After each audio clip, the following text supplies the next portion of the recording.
Hi guys! Welcome back to my channel, Elbs TV. At kung bago ka pa lang sa channel ko is huwag kalimutan mag-subscribe, like, and pa-share na din. So ayan guys, sobrang nagutom na talaga ako dito kaya napilitan akong bumili ng ng Yang Cubes.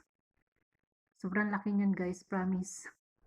Talagang pag akong kumain yan, hindi ko yan nauubos. Hanggang 1/4 lang ako, pero hindi ko alam kung bakit naubos ko talaga yan. Kainin ng isang kainan. Tsaka masarap siya dahil bagong luto lang siya, mainit, kaya may sapin na karton sa ilalim ng kamay ko. Hindi ko siya kayang hawakan guys kasi mainit talaga. Ganyan, kaming mga OFW.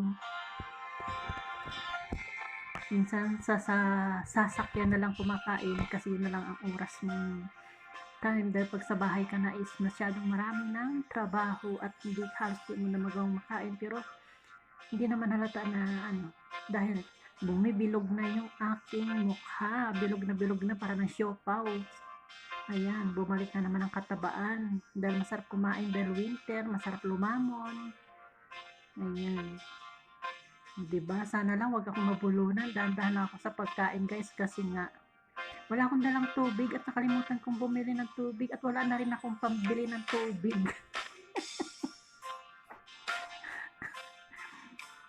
Ayan, kaya dahan-dahan lang ang paglulun ko at para hindi ako mabilaukan. Pero promise sobrang sarap niya guys kasi ang palaman niyan, pag niluto siya, meron na siyang cheese. Diba? Yellow cheese, craft na cheese siya ang nasa loob ng tinapay, kaya maalat-alat siya na matamis-tamis. Ayan, sobrang ang sarap niya guys kasi mainit pa siya at saka malutong-lutong. Ayun, bagong hango, kaya siyempre banatan mo na habang masarap pa kasi pag lumamig na siya guys, hindi na siya masarap. Ano na siya, yung makunat na siya. Pero pag ganyan bagong luto lang siya, talagang sobrang sarap niya kaya naubos ko nga. Diba? Ayan, dahil sobrang nagutom ako dyan. Alas 4 ng madaling araw ay ako'y uminom lang ng hot water. And then, takbo na sa trabaho, baba na sa trabaho. Kailangan ko matapos yung linis at ang aking mga hugasin bago kami umalis, hatid sa mga bata ng alas 6. So nakakauwi ako ay alas 8 na ng umaga. So pag uwi ko, ang ingay nila, digmahin nyo na lang. Parang sa kapitbahay yung kanilang kausap. Ganyan sila pag-usap dito guys. Magkatabi lang yan sila pero dalinig sa kabilang bahay yung kanilang mga boses. Tapos ayan na, mas maingay pa sila sa akin, no? Bago, ingay talaga. Bago guys, nasaan na tayo na yun. Alas 4 na madaling araw, ako'y nagtatrabaho na. Ayun, dahil nga bumawi ako ng tulog dahil nung isang gabi ay halos hindi ako nakatulog talaga. Hindi ko alam kung bakit. Kaya ang gabi, wala, nagsisigawan na sila parang mga tanga lang. Ayan guys, kaya ko na siyang hawakan. Kaya kinamay ko na, inalis ko yung karton. Ganun talaga pag bumili ka, nakapatong sa karton. Alam mo kami mga OFW at nagtatrabaho lang sa bahay, walang inarti-inarti. Walang arti-arti, lahat na lang. Pag inarti ka, gutom ka. Kaya, para-paraan. Although hindi naman bawal dito, hindi naman ako pinagbabawalan dito sa pagkain. Kumain ako hanggang gusto ko, hanggang may pagkain dyan. Ayun, kaya sarili ko lang din ang kinokontrol ko. Pero bihira na akong kumain ito guys. Yung tinapay na yan, kubos na yan, ay tawag dyan ay Indian bread. Ang tawag dyan ay tamis na cubes. At sobrang sarap nga niya. Pero bihira akong kumain yan guys kasi nga sobrang nakakapalaki ng bilbilya yung cubes na yan. Ang bilis niyan makapataba, kaya bihira din akong kumain yan kahit sila dito sa bahay ay bihira. So sobrang nagutom talaga ako sa kasi nga pag uwi ko ng alas 8 ng umaga, tinapos ko naman yung naiwan kong trabaho dahil alas 9 aalis na naman ako, magsusundo ulit dahil nga exam nila, maaga silang lalabas ng school. So 2 oras lang sila. Hindi makakauwi na naman ako alas 11. O bakit nasisigaw na yung amo ko? Sino nang kaaway nila doon? Bahala kayo dyan. Ang ingay talaga nila, no? Hindi ko sinara yung pinto. Bahala sila dyan. Ganyan sila guys, ang ipon-ipon dito. Ang iingay nila. Akala mo yung mga kausap nila nandoon sa kabilang ibayo. E magkatabi lang naman sila. Hindi naman sana sila mga bingi, no? So, ayan guys. Malikot na yung sasakyan dahil umaandar na.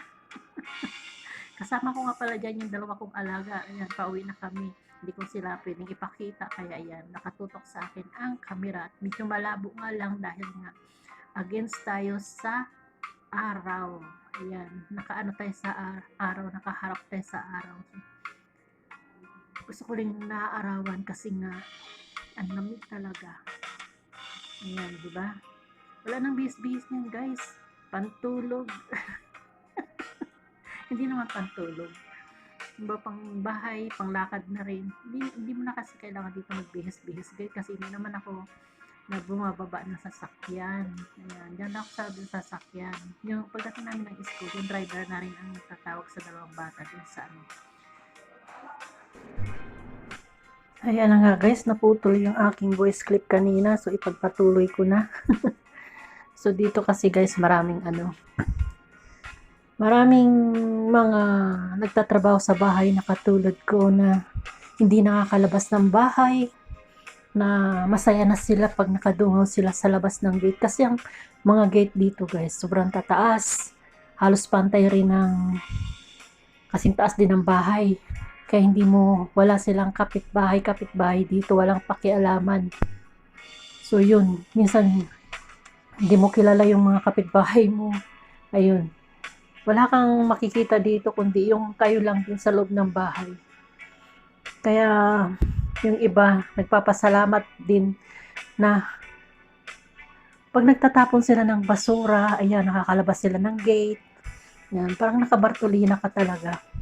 Kaya dito naman sa amo ko is okay naman kasi kung gusto kong lumabas, kung meron akong gustong puntahan, walang problema. So yun. At saka nakakaawa din yung iba kasi gusto nila lumabas, hindi sila makalabas, kahit sa tindahan man lang hindi. So, kaya laki na rin ako dito sa amo ko kasi araw-araw, ako na rin ang sumusuko sa kakalabas araw-araw. Kasi pag meron akong gustong bilihin, dadaan ako sa tindahan, ganun lang. Meron akong gustong kainin dahil sa tindahan, kaya nauubos ang aking pera sa kain. Kaya yan, namimilog na yung aking mukha. Tingnan nyo, para ng siopaw ang aking mukha. Yan nga na dahil nakaharap sa atin yung sikat ng araw, kaya medyo malabo. Hindi ko alam ko yung camera ko ang malabo, hindi ko nalinis.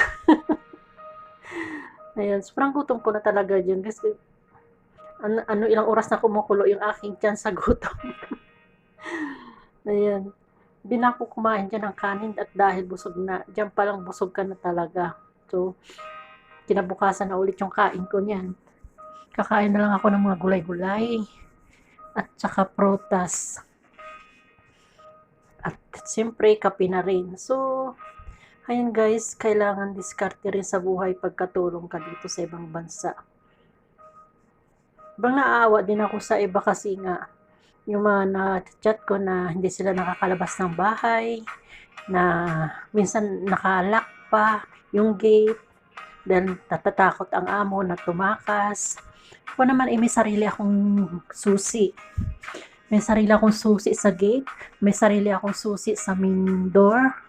Kaya, ayan, binigyan nila ako kasi nga minsan lumalabas ako. At ayaw nilang naisturbo na mag-doorbell. O, walang magbubukas sa akin pag nag-doorbell ako. Kaya, may sarili akong susi, guys. Kaya laki na rin ako, kaya pwede akong tumakas. At hindi ko naman yung gagawin. For what, para tumakas ka, diba? Tsaka laki na rin ako dito kasi nga, yun. Parang member na rin ako ng pamilya, mas matapang pa nga ako sa kanila. Minsan na ano na rin ako sa sarili ko kasi nga, yun. Bihira naman kami dito magkasagutan. Bihira. Lalo na yung amo kong babae, walang pakialam yan sa trabaho ko. So, ayun na nga guys, thank you for watching sa aking mukbang ng Cubes. Mukbang ba yan o ano, ewan, bahala na kayo. Maraming salamat sa walang sawang suporta. Please subscribe my channel, Loves TV. Bye-bye na guys. At ako'y malapit na sa bahay. Malapit na pala kami sa bahay. So, ayan, tingnan nyo naman. Ang bilis na takbo ng sasakyan dyan. Kaya ganyan yan. Parang Christmas light. Dahil may mga puno. Ayan, thank you for watching. Bye-bye. Pusog na rin ako. Kahit walang tubig. Buti hindi ako nabilaukan. So, thank you guys.